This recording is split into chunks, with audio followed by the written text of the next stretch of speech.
Welcome to the Software People Stories. I'm Shiv. I'm Chitra. And I'm Gayatri. We bring you interesting, untold stories of people Associated with the creation Or consumption of software-based solutions. You'll hear stories of what worked, and sometimes what didn't, you will also hear very personal experiences. and insights that would trigger your thoughts And inspire you to do even greater things.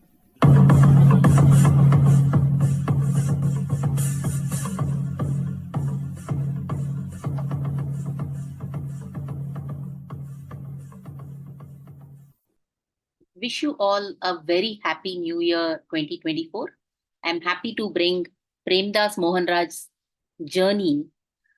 We spoke about his start of his journey in Robert Bosch and quickly moved to Wipro and several assignments in the automotive industry.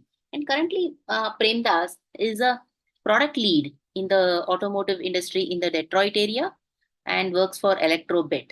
And in this very interesting conversation, Prem talks about his learnings and some of his moves from being a manager to an individual contributor and back to being a manager, and his what all things that one should do and one shouldn't.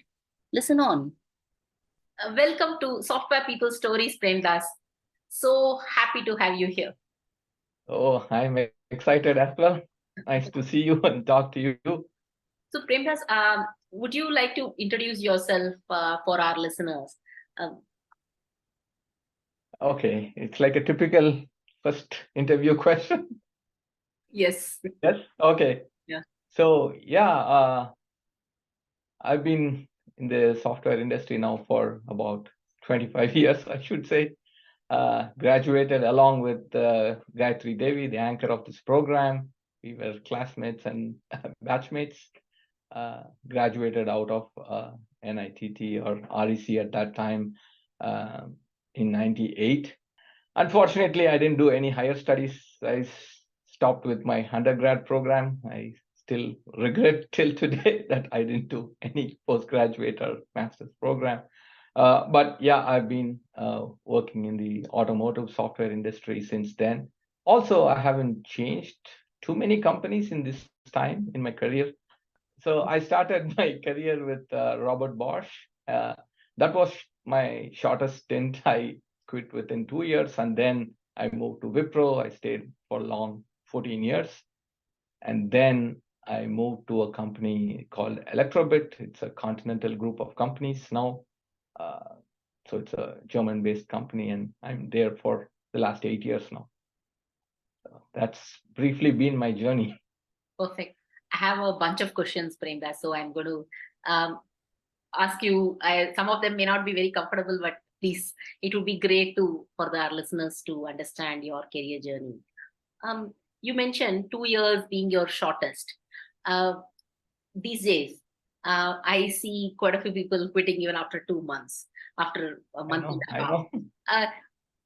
How does it feel to sort of have that long career stints in different firms? And what are the advantages that you have seen that keeps you in such a good stead? Okay. Yeah, I've also, not even 2 months, I hear people there are now 3 months notice period in India, and by the time they take the offer and then in the time they join, they change their minds, right?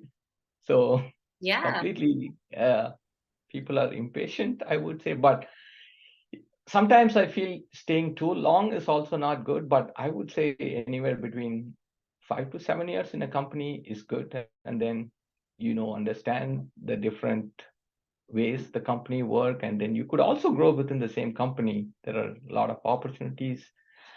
And for me, I've been working in the services company. So I've been in Wipro for a long time, 14 years, right? So though I was in the same company, it was not the same company. I was getting the paycheck from the same company, but I was working with different customers. Thinking back, I worked with a lot of tier one automotive companies, and I had a different email account I used to work with customers. It's like working with different organizations for 2 to 3 years period where you work in a specific project or with a specific customer. So that way you get the experience you need, and then you can also grow within the organization. That is quite interesting, I would say. See, when we joined our career 25 years back, right, our understanding of automotive is very different from what it is today. You have it's exponentially changed. So right from the number of chips to what it means to be automotive. So can you share your learning through the whole path in automotive itself? Yeah, you want to know the journey or the transformation, if I understand? Transformations that you have observed, or if you have any interesting stories, I would be very keen to know. The team sizes, let me start with that. So when we started, the automotive projects were really small, like a porting project from one OS to another, or porting from one chip to another, developing device drivers. Team sizes were about 3 to 5. Maybe if it is a 10-member team, it is a bigger team, all sitting in one place, developing, and then, or there would be one on-site coordinator if you're working in the offshore on-site model. Now, if I look back, the team sizes are, I can't even count. So it's more than few hundreds distributed all over the world, different time zones, and the way the things are working, it's hard to comprehend, I would say. And yeah, and as you said, we were working on single ECUs, single microcontrollers. Now the automotive industry is talking about hundreds of ECUs in the vehicle, right? And with millions of lines of code and sensors and lidars and whatnot. Anything in the industry is in the vehicle. And the software industry is inside the vehicle, I would say. Yeah, and it's very interesting when you say about automotive. When we started, it was telecom was the biggest teams that you were attracting, and followed by financial sector. Now, anywhere you turn, now automotive is what is really making the whole thing, right? So you are in the Detroit metropolitan area, looking at all this transformation happening around you, and being in software. What is your thoughts like in the last decade? How has that changed for you as a person? Any interesting incidents there? So there is a lot of change, especially with all the new startups and the tech companies also showing interest in the last decade. That's what has happened.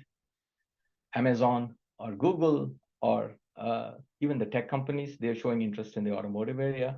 They have partnered with all the OEMs and tier ones. They want to come a big time into the automotive industry. And plus the new startup companies like Tesla or Rivian or whatnot, all the Silicon Valley have also started producing cars. So this has really changed the whole dynamics into the traditional automotive companies. They're really a bit shaken, I would say.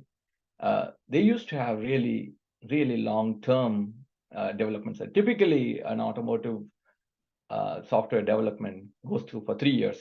That's the cycle. Now, no one has patience or time to wait for 3 years. They want to see everything real fast and turn around and produce like cell phones. They want to release a model every year, and that's where the problem, or not the problem, I would say, the new challenges are. The traditional companies competing with the new generation companies and the tech companies. So, and then, yeah, as a person, there is a lot to learn, and then it's hard for me to catch up, right? There is so many things are changing every day. There is a new change, new technology. You have to be up to speed. Yeah, I mean, can you imagine a new version of the car coming in? When first time I heard Tesla actually sending an update over the internet, it was mind-boggling. Yeah, so that's what that 3 years now reduced to 1.5 years is because of that. They said later it can be fixed through software or changed through software, right? So that is the paradigm shift that has happened. I'm telling you, that's scary. Yeah. While That's scary. I have heard friends who have been working in the automotive industry for quite a long. They said, I wouldn't put my children in a Tesla car, or nothing against Tesla, but all these new generation cars, they say the same thing. So it's not something new that you're going through. and see, honestly, I would love to have vehicles talk to each other so that I don't have to talk to the vehicle and manage the Indian roads. Honestly, it would be awesome if such a scenario happens. But still, till that point we reach, I think we need to probably figure out a better Yeah, way. I think it's already happening. The connected cars, that's what they call. So that is all trying to learn the incidents, for example, incidents from the road and pass it to a database, and then they broadcast to the other vehicles on the same route or something. So it's all there. So vehicles are starting to talk to each other. So. Tell me, when you are working in such a changing world, so to speak, and how have you adapted through the journey? I know you are a test manager in EB currently, but how has your journey been along with the macro changes, Premadhas? So personally, I'm not a person who constantly adapt to change, but so that's still outdated. Whatever is in LinkedIn, last 6 to 8 months, I'm in a different role. I'm not doing test management anymore. I've become a product owner. I've shifted from the services side of our business to product development. It's more on the ECU development side. The company has our own product for AutoSAR, that is a architecture standard. So I'm into that. So it was kind of I should say, was it a push or pull? It so happened I wanted a change. I've been doing this test management for a long time. Then I started doing something, and then I changed. So it's for the good, and looks like the company's business is also transferred from mostly services to the product side. I think you have to constantly look for what is changing, and at least once in 2 years, you need to at least ask for a rotation in the project or technology what you're working on. Otherwise, it's difficult. For me, it happened as an accident, but I think you should plan for it. You also mentioned during your Wipro days, right? Every 2 years, 3 years, your email ID was changing. More like your client was changing, and you sort of kept adapting to the new services sector and everything. Why are you saying that 2, 3 years, every 2, 3 years you should change? What makes you say that? Change the company or change the tech? No, change within, ask for a different role within the organization. Yeah, I'm also coming from the same philosophy. I have the same mantra of every 2, 3 years, trying a different role, moving a different. So what I'm saying is people change companies for a higher paycheck or for a different role, right? So if you are seeking actively for a different change in role, then you already get that within the same company. That's what I'm saying. So you actively look for, then there is a chance to grow within the company. Yeah. So I have this mantra that it takes about 6 months for you to learn into the role. And it takes about, then you start contributing for an 18 months period. Then when you start peaking, it takes about 5, 6 months for you to know who your next gen person is, that you can hand over and then move on. That's really normally how I look at my 2 to 3 years. Yeah, that's true. That's true. You whether to understand whether you like it or not, whether you're fit for that role or not, it takes time. So within 6 months, I don't think you can make any judgment. So and also, if you're in a services company, every customer works a little bit differently, and even to understand the customer vocabulary, to speak the same language, it takes time. So it's all a new learning with everyone. So when you do this sort of a shift, right, from one client to the other, or being in a test manager role to a product management role, what were the kind of fears that you were having, Premadhas? I mean, in terms of learning as well as your career shifting, was there any fear at all, or was it more of a challenge that you look forward? Oh, fear is still there because I have to learn a lot of things. So I was working mostly on the application side of things, where you can see or you can feel the features, what you're developing. But now I completely transformed into completely a lower layer where you can't see anything, right? That itself is scary. And the technology is so different. And then this is all quite a mature product that our company has for at least 1.5 decades. So there are a lot of things to learn from the ground up. But the company has been quite supportive. I have a mentor, and then there are a lot of people who are helping me come up to speed. So Nice. Cool. so Have you been a mentor? I mean, I know that when we were starting, there was lots of mentorship opportunities given to us. Do we have such a structure today also, in terms of getting a mentor, getting the through your period? How is it changing in the Detroit area? What does that look like? So our company has that program. There is a mentor and mentee always. So whenever there is a new person who is hired, because our company is a small company, so we have that structure still in place. We are about 150 employees, maybe little less with the restructuring recently. But so everyone who joins in whatever role they are, right? Whether it's a software developer or a project manager, or everyone is assigned a mentor, and then they define their structure, and whoever is the mentor, they come up with a program, or it's kind of customized, and then to the company, to the role, and then they help the people ramp up. It probably goes for 3 to 6 months. It is, but I think largely in my previous company in Wipro, how it used to work, because it's now 8 years, things could have changed. So it's probably the project manager who's also given that additional responsibility. And then the larger companies, they have the structured training programs. So there are some mandatory trainings, and then there are other optional trainings. So they have a complete wing and fleet of people who are doing this full time, right? So it is happening in a more structured way in bigger companies, I would say. Yep. You're right. In terms, when we joined, right, our project manager was our mentor. In terms of Exactly. Mentor, that person was also double acting as an appraisal. They also used to manage. Yeah, they have multiple hats. But I think I really like the new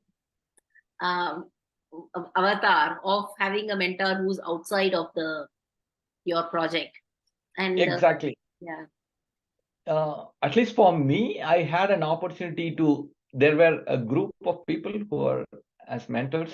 So some of them were within my project and some of them were outside. I chose someone outside my project, and that shifted my career actually now, from the role what I was doing before to now. Yeah, I still remember my first mentor, Sudarshan. He used to so much, looked at my own role in terms of saying, how do you ensure that you complete fully whatever has been tasked, rather than asking for help in the middle? Because that's, I mean, small tips in your life holds us in a good stead for a longer period of time, right? Yeah. You remember your mentors for a long time. Definitely. So, Premadhas, switching a little bit on the career changes that you've done. in terms of within decisions that you've taken on your career. Can you share a few decisions, and also has there been any highs, or if you can share any misgivings or wrong decisions that you've taken in your career? Can you share a light on that? My Wipro days, I think I was quite settled in Bangalore for about half of my career was in Bangalore. I was there. I kind of settled. I was in the role of a project manager. Then I thought I should explore something different. And then some 8 to 10 years back, I thought I should try for another on-site opportunity. And then there were many on-site opportunities for managers, but I was looking for one. Then coincidentally, due to some constraints, there was one developer role that opened up. Then I thought I should give it a try, and then I picked up that role. So I transferred from a manager to a developer. So that brought me back here. And I don't know if it was a good decision or right decision. When I came here, it was really scary. After a break in the development career for maybe 5-6 years, I have not touched or seen code. Then I have to come and write C++ code. So that was really a big transformation. So first 1 month, whatever, one line of code I write, 10 or 20 errors were throwing up, right? So it was scary. But after 1 month, I kind of stabilized. So that was a big transformation. One good thing, I would say, lucky thing was I was a single member in that project. So there was no team. So no one knew my mistakes. Okay. So after 1 month, at least codes were compiling, and then it was good. I felt good that 1.5 years I was back in a developer role. That rejuvenated my career, I would say. Then I went back, I changed companies, and then I went back to the old role, and then at least caught up in the thing. But at least in the Detroit area or here, I think to remain technical is more advantageous to be in the industry, to stay relevant in the industry. Yeah. So it's been, so that's the big transformation I can remember. It happened for the good. Though it was scary, it happened for the good.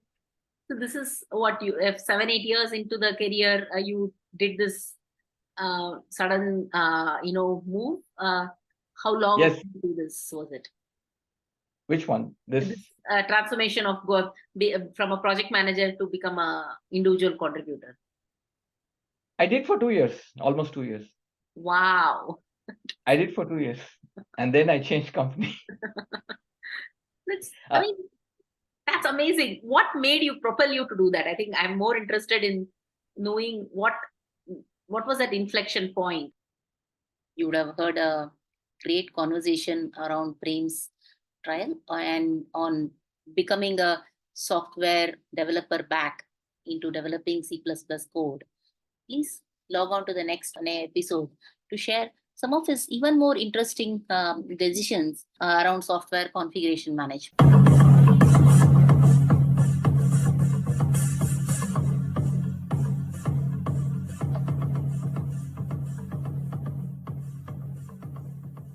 We thank Siddharth for the music and Anita for promoting the Software People stories. If you like this episode, please subscribe on your favorite podcast client and spread the word in your network. If you'd like to share your story, contact us at podcasts@pm-powerconsulting.com.